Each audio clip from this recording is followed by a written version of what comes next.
Hello friends, this is Chandrakant from Akulmac Technologies and welcome to TopBrass. And today is Friday and on Friday we have a CEO roundtable. So let me invite our distinguished guest today. First is Kanchan Verma. She is the CEO of Akulmac Technologies. She is joining us from India. Welcome. Hi everybody. How are you all? We are all fine, Kanchan. Thanks for joining us. And our second guest is Farida Charania. She joins us from Singapore. She is the CEO of Career Zoom, a very well-known HR consulting company. Farida, welcome to TopBrass. Thank you. I hope everybody had a good week so far, and I'm looking forward to the weekend. So I'm sure all of you are as well. Yes, we are looking towards the weekend, and in the CEO roundtable, we have a very interesting discussion that we want to have. It's about building rapport with the client, because as all of us know, client is the most important link of doing any business. So we thought that we will discuss this today, and I'll start with you, Farida.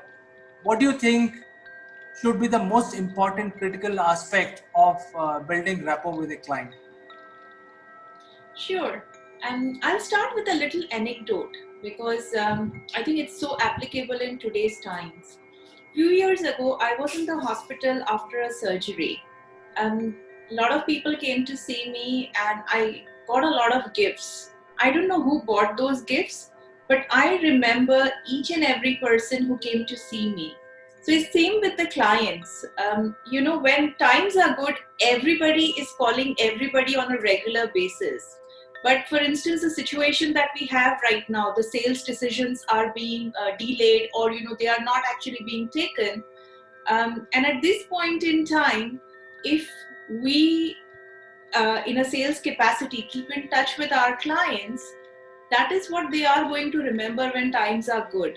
So to just sum up this whole thing, rapport with the client is very, very important because one, it is not just about making a transaction and moving on, but it's establishing a business and continuing to gain their trust. You as a person might move from one organization to another, but what actually stays with you is the relationship that you build with your client. It's very possible that you will be able to continue doing business with that client if you have built the rapport in the first place. So in my opinion, every interaction with client is an opportunity to build the rapport. And as a salesperson, as the face of the organization, and even in your personal capacity, it is important to take every opportunity to do that. Very well spoken, Farida. In fact, the rapport building really starts with pronouncing the name correctly. So, a simple thing like having the right pronunciation of the name and understanding the nuances of each country, each type of names is very important. And I think that will help break the ice. So, Kanchan, what is important for breaking the ice in the journey of building your rapport with a client? First of all, the major thing is that the attitude towards client has to be positive, because it's not a one day deal. We have to deal with this client again and again. So the positive attitude is must. And second, there are some difficult clients also, and there are some complaints also. So once you are in a frontline professional in an organization and some complaints come, so you have to show the positivity towards dealing that client, because that positivity remains. For example, if client says that these are the problems and these set of things I am facing with some service on or product, so that doesn't mean that what you just straightway ask a question. Rather, you should have the empathy to listen the client and maybe come, yeah, okay, you have this kind of problem, okay, fine, we will see. And there are chances that you sometimes you may not be able to give a final solution to that particular problem. So it's better to take help of your team also, because if you are heading a team, a sales team in an organization, and there are some instances where when you go for a team help, there are some young professionals who can come out with a lot of innovative solutions for that particular problem. So in that case, what happens in this whole process, uh, clients sees that you are serious about the problem with the client is facing. Plus, in a way, when you are showing empathy, that's a channel of relationship, a business relation is set with the client, and that also increase the loyalty towards the company and towards the product. It is not a, it doesn't matter you remain in this organization or not. Maybe after leaving one organization, you go to different organization, even that client comes along with you, and he already placed a trust in you, and he understands that you will be there to help him in case if he has a problem. So I think these few points are very, very important for building a client rapport. So Kanchan, you mentioned very important point, which is empathy with a client. So as a face of the organization, suppose somebody is watching this program and is a startup CEO or a SME, I think how to be empathetic towards the client and also having listening ability to the problems that a client has is basically the point that we are trying to drive here. And I just want to go to Farida now because she handles a lot of people globally. Farida, how do you handle a problematic client? Because we can be empathetic, but client is the king, as we say, customer is king. So there has to be a balance between how much to listen, how much to empathize, and how do you handle a problematic client? Sure. Now, this is a topic I can go on and on because this is my favorite topic. And even when I do trainings, this is something where we spend a lot of time. A problematic client. Now, the definition of a problematic client is different for different people. Everyone actually perceives a certain way of interaction as a problem. You could, face these situations in your life very often. One thing is to listen. We often actually, talk and we hear and we react because that's human nature, right? The key here is to listen, not just hear, but listen and respond. There are times when, the other party, the client, is going to be very, you might find it very unreasonable. But what do you do in that situation? Yes, you need to kind of, take a back seat and think what is it that is bothering this person? Can you actually help to resolve it? Because if that is the only thing that will get this client back to the nice person that they were, then just resolve that. But if you think that these problems are a multitude of problems and this might not be one particular resolution, then I would go back to what Kanchan was saying. Take help of your team, because maybe a different face might be able to, mitigate this whole thing much better. A different set of hands, a different pair of ears, and different pair of eyes would probably, just help to take away the heat of the moment. So I'll give an example. In my team, I have one of my colleagues. He had a complete disastrous situation with a client. The client was like angry, and he was shouting at him. And because of the experience that my colleague has, he just kind of listened to everything that the client was saying, and he said that he will discuss it back with the team and go back to him. So what happened is that there was sleeping over because it was a weekend. Everyone slept over the problem. That gave my colleague the opportunity to actually understand where exactly is this dissatisfaction. What can we do to address that particular point? And he asked me if I was willing to be the face of that particular discussion for just one instance, because it will just take away all the focus from the not very nice conversation that they had, and it would just give the client an opportunity to talk to someone else, and they also will feel that somebody is listening to them. So sometimes it's okay to kind of, take a little bit of a backseat, because end of the day, a deal is a deal. End of the day, business is business. It doesn't matter how you bring that business. Taking someone's help might just help you, cross that bridge in a much more smoother way. So maybe, one of the ways to handle a problematic discussion, not just a client, is just to kind of take a backseat, listen, and go back after a while, after you've processed the information and realized where exactly is the issue. So to make it very structured, keep your world binary, take in information, don't get emotional. So, I attended a training many years ago where one of the things that the trainer actually said was, match the energy, don't match the emotion.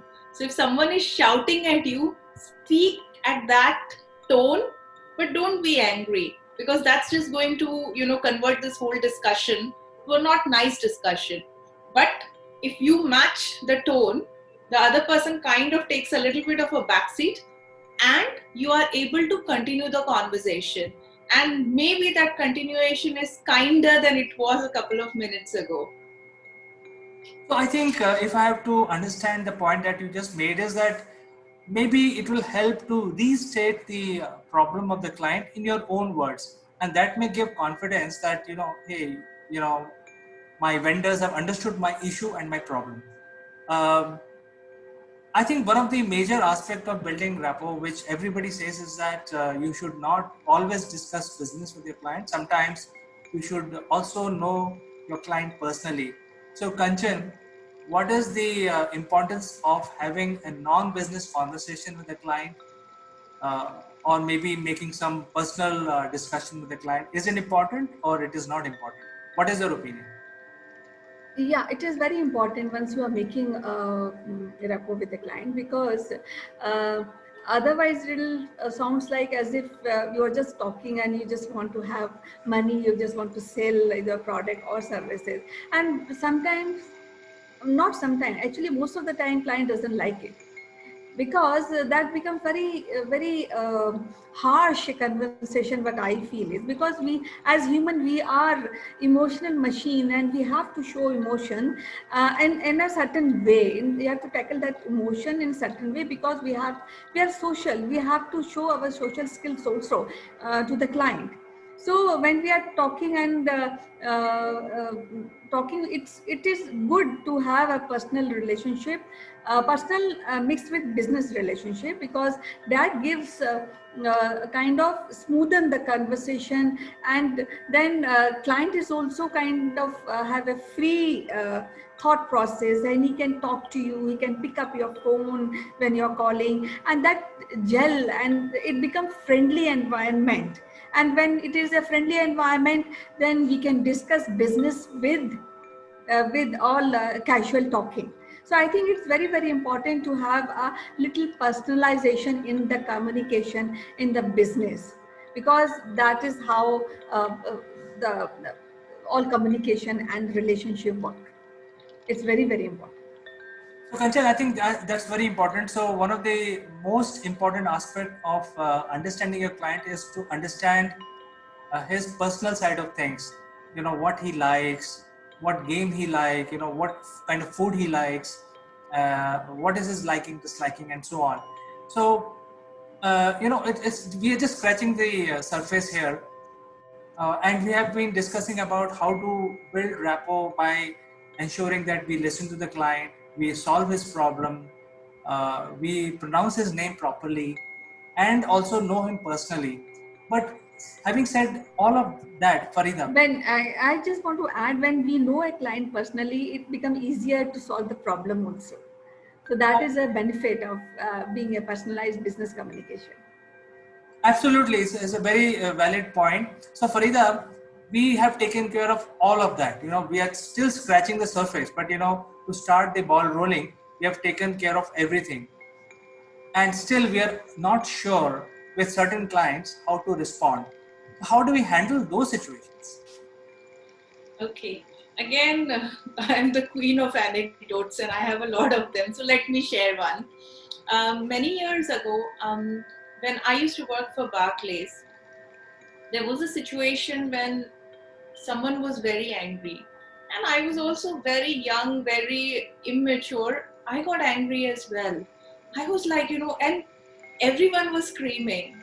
And one of my senior colleagues, a very sweet Greek gentleman, his name is George Papasolomontis, and he actually put his hand on my shoulder and asked me to come on the side.